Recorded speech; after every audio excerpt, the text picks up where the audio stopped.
it all fell apart. Feeling of being helpless is the worst feeling of all. We stood up, said we want change. There's a feeling between tears and a smile, and that's the way I feel right now. We are back finally.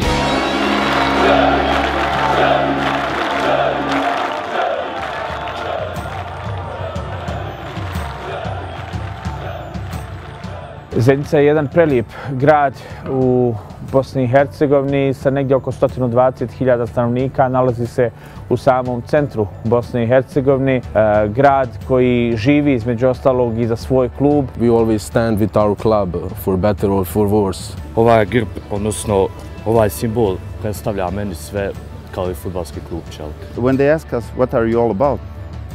Čelik, we are Čelik fans and that's it.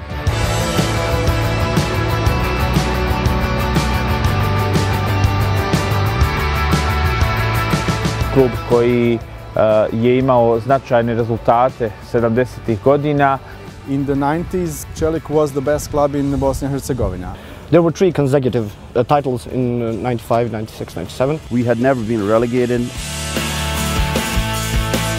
Čelik Zenica Football Club literally translates to Steel Zenica Football Club. They wanted the club to symbolize the epitome of the city, which is the steel producing. The name of our group is Robijaši, or translated to English, Convicts.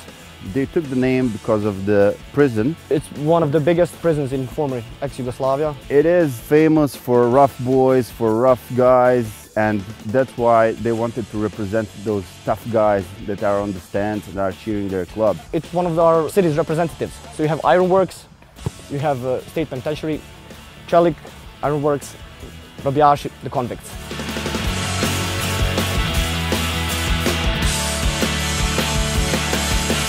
Our mentality is a bit different in our city. This is one of the rare cities in Balkans which can be proud of multiculturalism. We remained one of the few multicultural cities in Bosnia and Herzegovina, and we want to promote that. We're not able to divide ourselves by nation and by religion. Behind our southern stand, there's a Catholic church. Behind our northern stand, there's a Muslim mosque. Down the road, maybe 50 meters, is an Orthodox church. And maybe 300 to 400 meters away is a Jewish synagogue. So that's our city, that's our club, no divisions.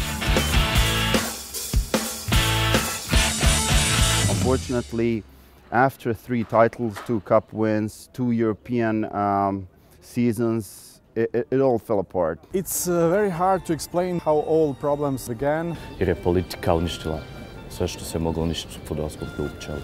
It's like watching your relative dying from cancer and you cannot do anything about it. Naravno, prethodnici, ne svi, ajmo reći, pravili su ovdje neku štetu klubu, zato smo u dugu od nekih cirka 12 miliona. Gdje smo izborili Evropu, ali iz malo pre spomenutih dugova, naravno da nismo mogli otići. Unfortunately, it went on and on and on for years until basically 3 years ago where we decided, okay, it's enough.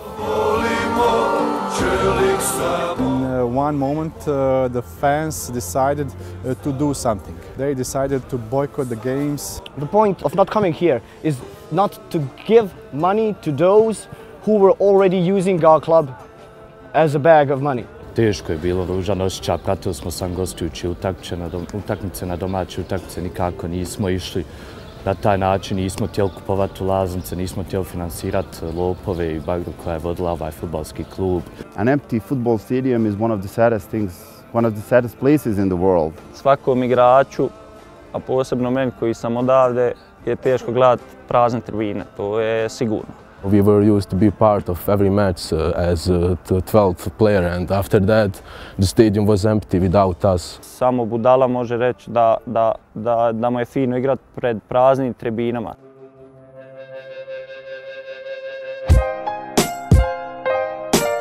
Znači, svi se zaželi u tom trenutku i utakmica, domaćih gledanja, i mislim da im je ono što se kaže prekipilo i morali su izaći na cestu. 6,000 of people went to protest. We stood up, said that's enough, We want our club back to us. We want change. Zadnjih 20 godina mi smo imali dosta bojkota. Nijedan bojkot nije bio kao ovaj, nijedna borba nije bila kao što je ova. Ovdje, kada se krenulo u tu priču, zanemareni su bilo kakvi lični interesi. When you say 2.5 years, it's not a big number, but for us it were like eternity. Whenever we tried speaking with the club and with the city, their whole point of discussion was, please just come back to the stands. Bili smo uporni, nismo posustajali na bilo kakve njihove mice igre. Nastavili smo i bili smo spremni na to, nismo očekivali da će biti. When we got into contacts with other clubs through the SD Europe network, when we saw what people were doing at FC United, what they were doing in Spain, what they were doing in Italy, and we saw people taking action, actually changing it.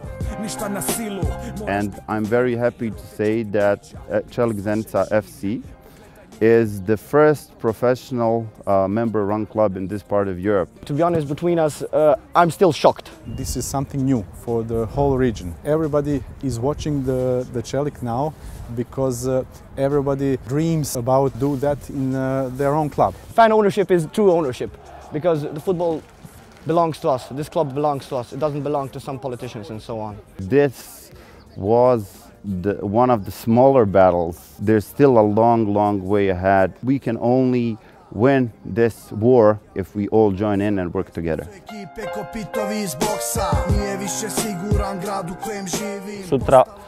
Sutra se vraćaju i Robijaši, svi simpatizeri ovog kluba i mislim da će biti krcato bilno, tako da naravno da sam sretan zbog toga. Opet kažem, meni kao Zeničana i sve iz Preslačonce, to sigurno mislim da je tako.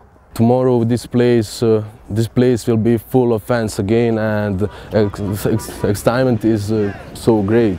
Kakav je osjećaj vratiti se ponovo na tribinu, to ćemo vidjeti sad protiv Zrinskog. Euforija je velika, a teško je bilo jer fudbal se igra zbog navijača. You mentioned it right now. I felt a sudden adrenaline rush because of it. And after 2.5 years ago, I can't wait. We are back finally again. Feels it's so great, like coming home after a long war. It's going to be a celebration of the victory of the small man over the corrupted system.